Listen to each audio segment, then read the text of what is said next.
Hi, I'm Brittany Riley and you're in the kitchen with Britt. I'm here at the Kitchens of Home Appliance in Avon, Ohio, and we're gonna make some mac and cheese. And we're gonna make it with some truffle salt and some truffle oil, and we'll throw in some steamed broccoli on top too.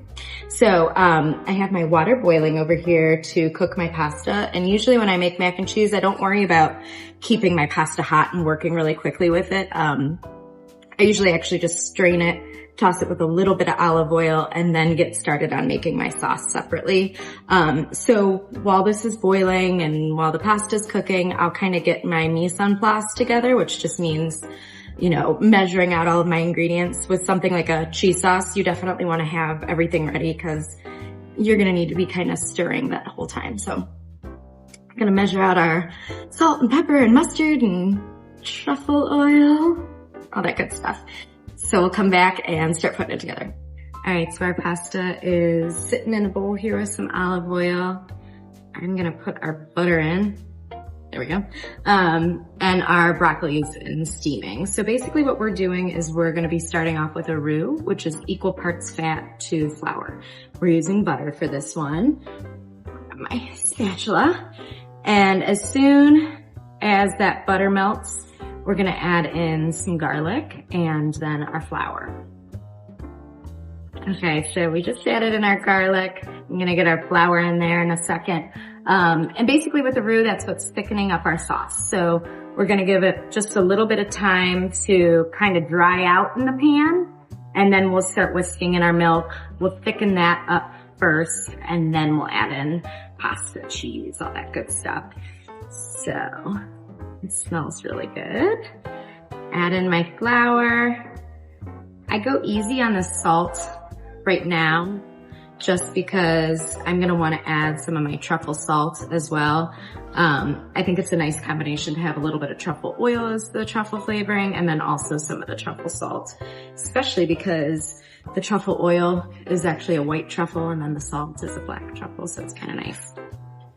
So yeah, usually just a minute or two, it starts to kind of pull away from the pan. We don't want to, toast this too much or anything like that, but we do want to let it dry out a little bit, like I said. And I think we're pretty much there. I'm going to turn my heat down just to like a medium. I was at medium high before. And we're going to whisk our milk in. So just as it's going in, start whisking. It'll help to prevent some of the clumping that can happen. Also having your milk out at room temperature for a little bit, like while you're prepping the rest of your ingredients, it does help that it's not shocking it with cool liquid, which I did not do. Mine is definitely cold right from the fridge. Alright. And same with this guy.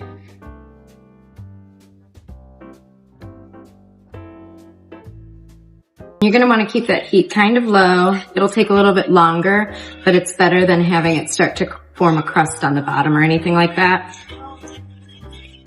And we'll just keep that whisk moving. All of a sudden you'll notice that it's going to start to thicken up, and then it'll kind of start to thicken up quickly from there. I'm going to grind some black pepper in and just keep the whisk moving. It'll be 4 or 5 minutes before too much starts happening. So we don't want to bring it to a boil. You can see there's like a little bit of activity happening and it's just starting to thicken, but don't let it get up to a boil. I'm back up to about medium to medium high, a little bit higher than I was before, just to get it kicking. But keep that whisk moving. See that activity around the edges. And I want to get my whisk in there, make sure I don't start getting too much thickness on the bottom. So there's a quick little test I wanted to show you. I know it's hot, but if you coat the back of your spatula or spoon and you can run your finger through and it doesn't pool back together, that means your bechamel sauce is perfect. What we're gonna do is turn off the heat and start folding in all of our cheeses. We're doing all sorts of cheese. We've got some cream cheese. And I'll get that kind of mixed in first. Helps to kind of melt that down a little bit first. I have some mustard that I'm going to go ahead and put in. I'm sure we're going to want to add a little bit more ground black pepper. And then I'm doing some Gouda cheese, some sharp cheddar, some mozzarella, and some Parmesan as well. So we're gonna melt that all in, stir it up. We're gonna add in our white truffle oil and then our pasta. And then I'll wait to add the salt until the very end, so then that way we can kind of taste it. It probably won't need too much, especially with all the different salts that are in our cheeses and stuff like that. So we'll wait till the end to finish it off with that black truffle salt. But I'll start melting all this goodness now. Sometimes you might need to put it back over like really low heat just to get all that cheese melted. Alright, so this is the perfect consistency. We're going to go ahead, fold in that pasta, and then finish with our truffle salt and broccoli.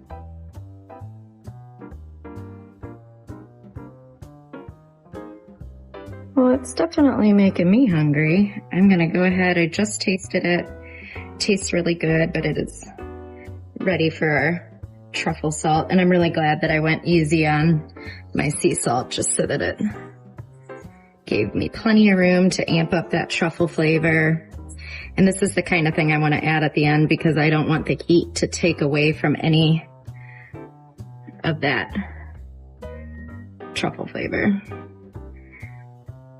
Ready to serve. Yum, enjoy.